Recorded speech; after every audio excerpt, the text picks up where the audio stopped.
Mitsubishi Outlander tipe PX tahun 2013.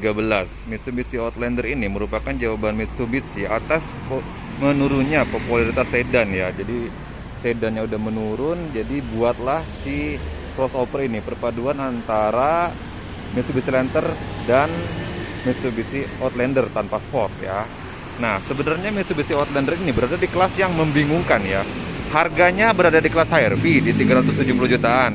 Tapi mesin, fitur, dan rasa berkendaranya itu melawan kakak-kakaknya gitu. Seperti Mazda CX-5 yang harganya lebih mahal, sekitar 400 hampir 500 jutaan kan.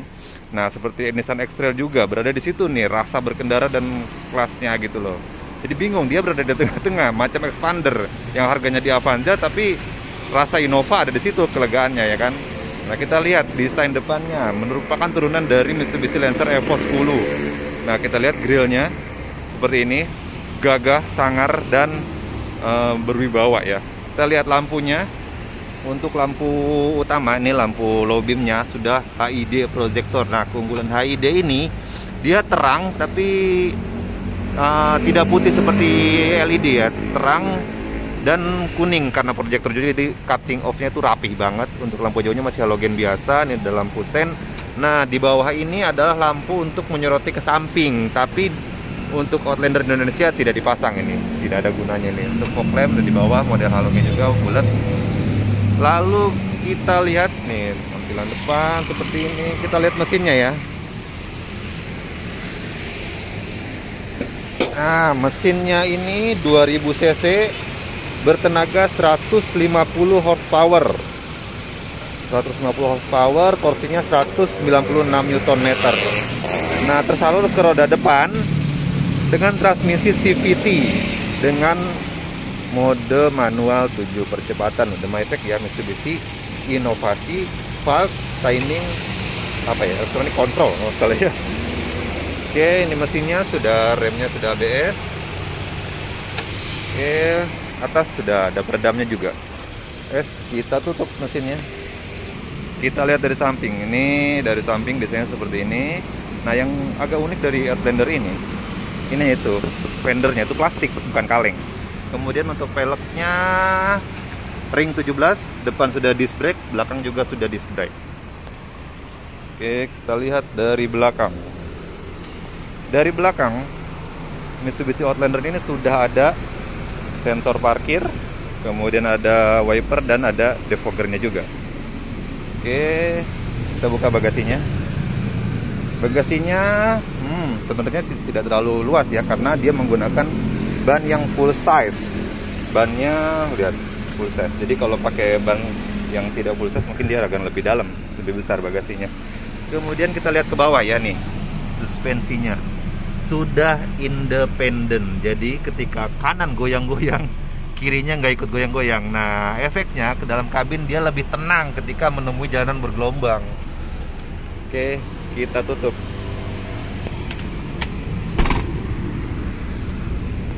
Lanjut kita masuk ke dalam ya. Kita masuk ke dalam, ini ada tombolnya, kuncinya ada di dalam. Berisik banget. Aduh. Nah, MID-nya cukup lengkap. Jadi ketika pintu kebuka tuh ketahuan pintu kanan supir yang kebuka. MID-nya ini familiar ya, kurang lebih dengan Expander, dengan Pajero yang facelift 2016 juga sama. Pengaturannya cukup beragam. Nah, di sini tekan yang tombol info ini sekali, lalu tahan. Nah, kita masuk ke menu setting. Kita tahan. Oh, nggak bisa ya. Nah, untuk yang atas ini adalah untuk mengatur kecerahan speedometernya. Oke, kemudian di kiri, nah spionnya ini tuh udah auto holding ya. Ketika kita kunci dia nutup. Ada electric mirror dan electric retract. Oke, kemudian ini power windows, sebelah kiri speaker, ada cup holder di bawahnya. Kemudian di sini ada untuk sensor parkir. Setirnya kurang lebih sama dengan yang digunakan di Pajero Sport sebelum facelift 2016. Sama juga begini di Mitsubishi Lancer juga begini, setirnya sama, udah ada steering control sebelah kiri yang tipe PX ini. Kemudian udah ada pedal shift. Pedal shiftnya nih dari bahan magnesium, jadi berasa mahalnya. Dan sebelah kiri biasa ya untuk wipernya, sudah bisa diatur juga kecepatan wipernya, wiper belakang, dan lampu fog lamp ada di sini. Lanjut kita ke head unitnya. Nah ini head unitnya aftermarket, dia memakai GVC. Untuk kualitas suaranya lumayan enak. Di sini ada tombol untuk menyalakan lampu hazard, dan pengaturan AC-nya masih sama dengan yang dipakai di Expander generasi pertama ya, hanya puter-puteran tapi cukup lengkap. Arah semburan anginnya bisa auto, bisa ke atas dan kaki. Untuk ini juga ada mode autonya. Lanjut ke bawah. Nah di sini udah ada colokan soket 12 volt atau lighter. Kemudian di sini, nah ini tidak boleh dipakai untuk naruh minuman di sini. Karena apa? Karena di sini bisa mentok, lalu juga takutnya tumpah ke transmisi. Nah di sini buat naruh minuman. Ini udah ada asbak, rem parkirnya masih model tarik. Kemudian di sini untuk bisa dipakai buat armrestnya juga, bisa 2 step dibukanya, bisa ini yang dalam ada soket lagi 12 volt. Kemudian yang sebelah kiri, nah ini buat naruh HP. Nah lanjut sebelah sini, ini soft touch dan sudah airbag. Oh ya, setirnya juga udah ada airbag ya, jadi dual airbag. Mobil ini hanya dual airbag. Kemudian lanjut ke atas, lampu ini kaca spionnya bisa day and night view. Nah yang fitur luar biasa adalah panoramic roof. Jadi ini hanya bisa ngebuka untuk ini aja, tidak bisa dibuka kacanya ya, hanya bisa melihat pemandangannya aja. Nah kemudian di sini tuh ada lampu ambient light-nya. Ini buat ngatupnya di sini. Karena siang jadi nggak kelihatan. Oke, kemudian ini juga udah ada kaca dan lampunya. Lanjut aja, kita langsung test drive mobilnya. Yo, kita lanjut test drive mobilnya ya. Yang pertama gue rasakan ketika setir mobil ini adalah posisi duduknya tuh enak banget. Oh ya, karena apa? Karena setirnya ini sudah bisa tilt dan teleskopik, bisa naik turun dan maju mundur. Jadi berapapun tinggi badan kita, untuk mendapatkan posisi duduk yang nyaman itu mudah di mobil ini, gampang. Joknya juga enak, tebal dan lebar. Lalu untuk bobot setirnya itu tidak terlalu berat tapi tidak terlalu ringan juga. Untuk respon setirnya ya tidak terlalu respon ya, tapi cukup enak untuk dipakai harian mobilnya setirnya ya. Lanjut ke respon mesin, tenaga 150 horsepower, bertransmisi CVT, sangat disayangkan ya 2000 cc pakai CVT. Andaikan pakai matic konvensional seperti yang dipakai di Mazda CX-5 itu enak banget nih mobilnya kayaknya. Karena apa? Mesinnya itu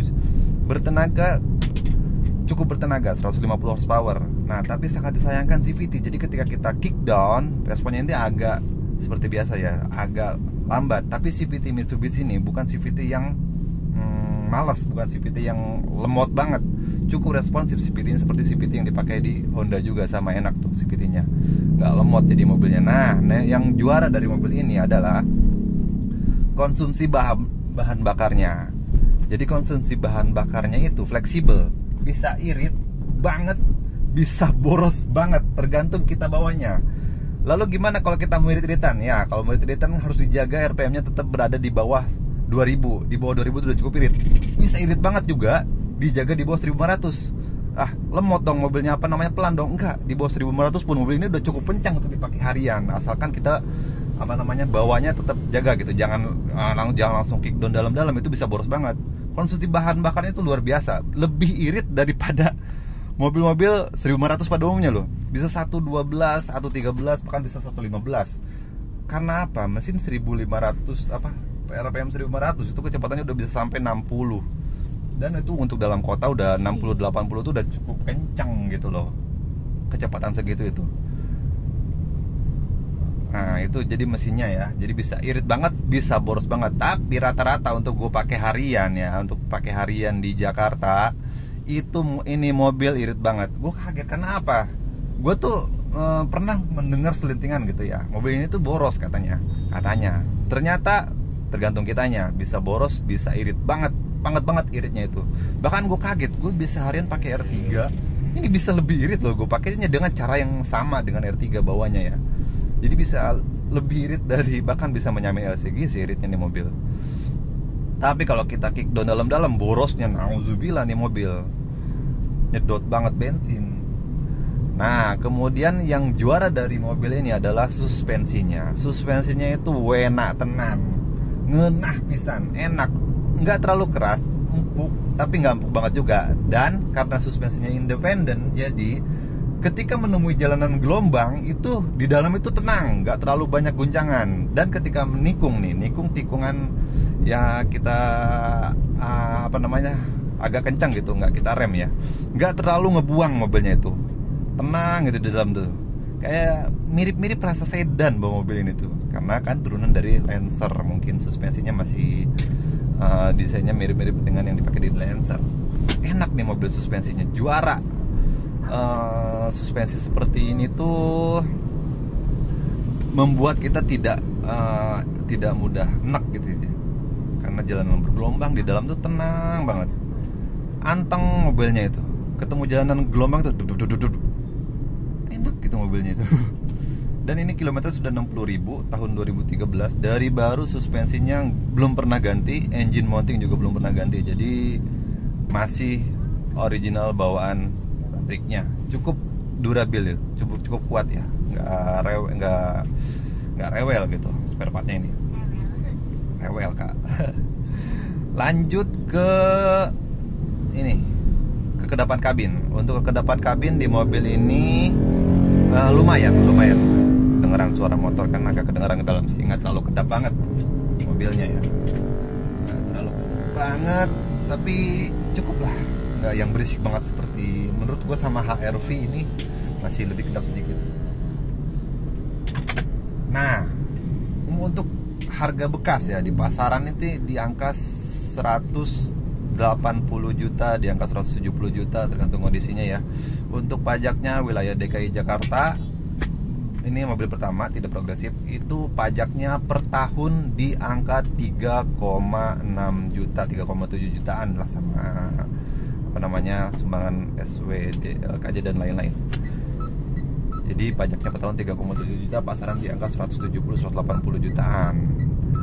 Kita coba puter balik dengan mobil ini, gimana radius putarnya.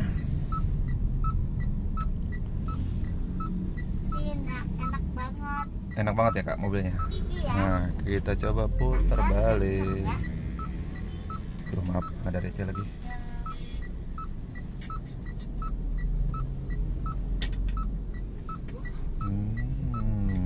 Nah, yang sebenarnya si CVT-nya itu ketika narik awal tuh nahan dulu ya, seperti biasa. CVT pada umumnya sama. Nah, dengan budget 180 juta, kita itu membeli mobil bekas, pilihannya tentu ada di Mazda CX-5 tahun 2012 gituan juga. Kemudian Nissan X-Trail dapat juga, kalau lagi dapat yang murah segituan, di bawah 200 juga ada. Nissan X-Trail yang udah facelift ya. Kalau suruh memilih di antara mobil-mobil ini, di antara mobil-mobil itu ya, dibanding maaf ya, HR-V kan kelasnya itu 1500 cc, di bawah 2000 cc ya. Kemudian namanya Chevrolet Trax dan Ford EcoSport itu berada di bawahnya, tapi harganya tuh mirip-mirip gitu, di angka segituan juga. Gue lebih merekomendasikan mobil ini karena apa? Karena lebih enak, lebih kuat. Untuk harga spare part ya, harga spare part kurang lebih di kelasnya sama ya, tidak semurah mobil kelas low MPV enggak, tapi kurang lebih sama kalau harga spare partnya.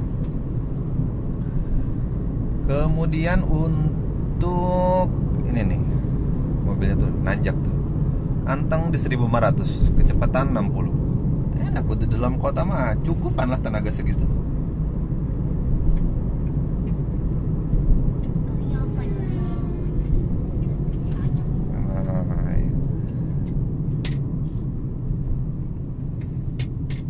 Untuk handlingnya tuh enak banget nih mobil tuh, diajak tikungan begini. Tapi suka belok. nggak banyak guncangan, anteng gitu mobilnya itu. Enak nggak kak mobilnya? Enak. Enak-enak aja kata anak kecil. Yang gua agak kaget itu konsumsi bahan bakarnya yang luar biasa irit. Ya,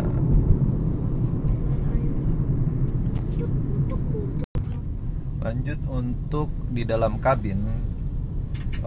Di dalam kabin ini untuk di posisi di belakang tidak terlalu nyaman sebenarnya. Makanya apa? Karena tidak terlalu lega, duduknya itu pas-pasan. Dan kursinya ini yang Outlander sebelum facelift ini, yang belakang ini terlalu tegak gitu, kurang rebah. Jadi duduk di belakang itu agak sedikit pegal sebenarnya mah. Jadi mobil ini driver oriented banget, mengutamakan kenikmatan berkendara untuk drivernya, untuk namanya pengemudinya. Untuk pandangan juga pilar A paling nih agak menghalangi ya, tidak terlalu di sini tuh agak, kalau motor tuh suka agak nggak kelihatan gitu.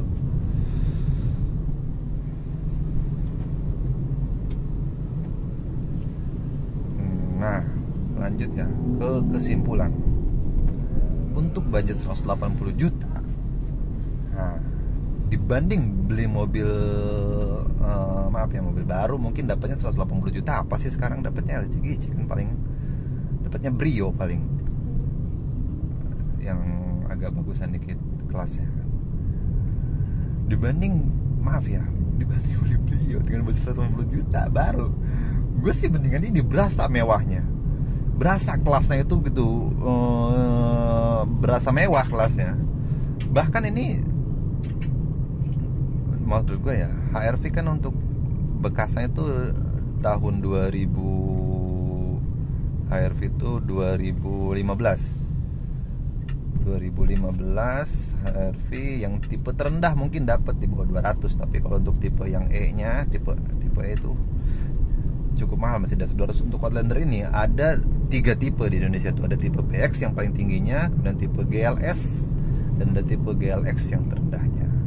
Nah, untuk yang tipe PX ini pasarannya di angka 180 jutaan. Ini recommended banget sih buat beli mobil bekas ya, dengan budget 180 juta dapat mobil senyaman, senikmat, semewah, seganteng ini gitu. Berasa naik kelas kita itu kalau bawa mobil ini tuh ya. Recommended lah pokoknya.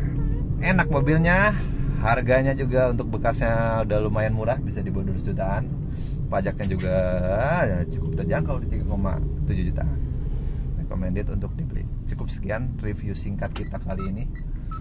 Kita langsung pulang ke rumah saja. Terima kasih sudah menonton. Semoga yang sedang mencari mobil ini segera bisa kebeli. Yang belum bisa kebeli semoga bisa segera memiliki mobil impiannya. Assalamualaikum warahmatullahi wabarakatuh.